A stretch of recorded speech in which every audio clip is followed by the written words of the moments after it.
والله نستحي نقول عن سورة الملك تنشق، والله العظيم فوق راسنا وقسما بالله نحط له نصلي على ثيابه من طيبته. مو بزين يا جماعه يا علاء اللي سويته والله. طيب ونفل ما عليه عطف. وانت يا علاء وانت يا علاء عشنا وياك وتعرفنا ونفل خلينا نعطي فرصه عاد اسئله وايد طرحتوا له، خلوا فرصه يرد. تفضل علاء. اسمع اخوي عبد الله. تفضل. انا اول ما لقيت الكلمه عقب ما خلص واتصلت وجهه نظري طبعا للشيخ احمد اللي هو نائب رئيس اللجنه الاولمبيه يصير. قلت له انا الشيخ انت دريت ان انا لقيت كلمه قلت كيد. قلت له انا اتحمل مسؤوليه ان انا ما اهنت ولا شخص في الكلمه. قلت له انا ابيك حتى توصلها للشيخ ناصر هاي الكلمه عشان يعرف ان انا ما اهنت احد ولا اسأت لاحد. هاي اول خطوه انا سويتها. بعدين رحت وضحتها نفس ما قلت لك يوم رحت الدوام، انا كنت اجازه ورحت الدوام ووضحت للمقدم عقب ما ناداني هي نفس الشيء. ثالث شيء طبعا انا لو مثلا نفس ما قال اخوي عبد الله لو انت في الدوار قلت لفلان مثلا لا تشق الصوره او لا تقول هالكلمه، هل تضمن اخوي عبد الله ان انت تطلع سليم؟ لان العقليات مو كلها نفس الشيء. صح ولا مو صح؟ لحظه عبد الله لو سمحت علاء، يعني انت بمضمون كلامك الان تقول ان انت شفت اساءه لرموزنا. اكيد في، بس انا ما اقدر في اساءه. طيب في موقف يا اخي انت يوميا 15 يوم كنت غايب عن الشغل، يوميا تردد على الدوار، بل هناك عياده في الدوار انت تعالج فيها يا علاء. مو في الدوار هاي حبيبي، ما مو في الدوار. وين؟ لا هاي في مستشفى في السلمانيه بعد. لا مو في السلمانيه. وين؟ في سترة عندنا في ديرتي. طيب انا بسألك سؤال، الان انت توصل للدوار والامن ما يمنعك حق عملك؟ هل يعقل هذا الكلام؟ انا قلت لك انا طالع مصلحتي على الطرفين. مثل ما قلت ابو معاذ في البدايه. نعم. لعب على الحبلين؟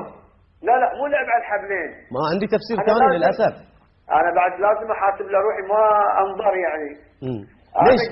ليش علاء يعني كلامك والله خلينا نسألك، يعني انا ما ودي اسألك ولا كنا تحقيق،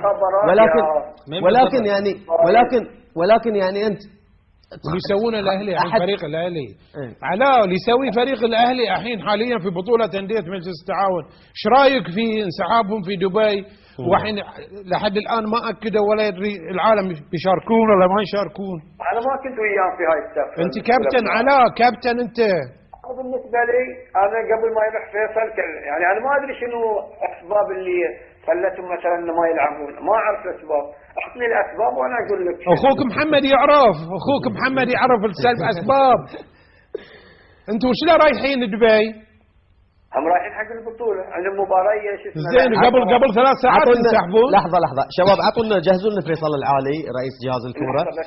علاء انا بسالك سؤال، لما اسالك الاحمد اللي في الايام الصحفي محمد الاحمد اسالك سؤال قال لك شنو رايك في اللي يحمل شعار يسقط النظام؟ قلت له لا تسالني اسئله سياسيه. قريته ولا لا؟ لا قلت له غلط ولا تدخلني في السياسه عشان لا تحرجني بعد. هذه ما فيها احراج عليه، يعني هذه ما فيها احراج. هذه ضد، انت لازم تكون ضد هذه ما فيها احراج على مسؤوليه النظام.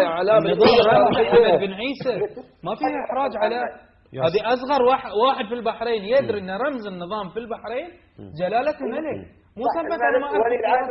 لما يسالك عن حسن مشيمع ومطالبات اعلان الجمهوريه وهالكلام تقول له انا ما بتكلم في السياسه. لا يا اخي، هو شيء من اثنين علاء هو شيء من اثنين، يا انت راضي ما توقعناه يا انت راضي باعلان مشيمع الجمهوريه، يا انت راضي ومع اسقاط النظام، يا انت مو براضي.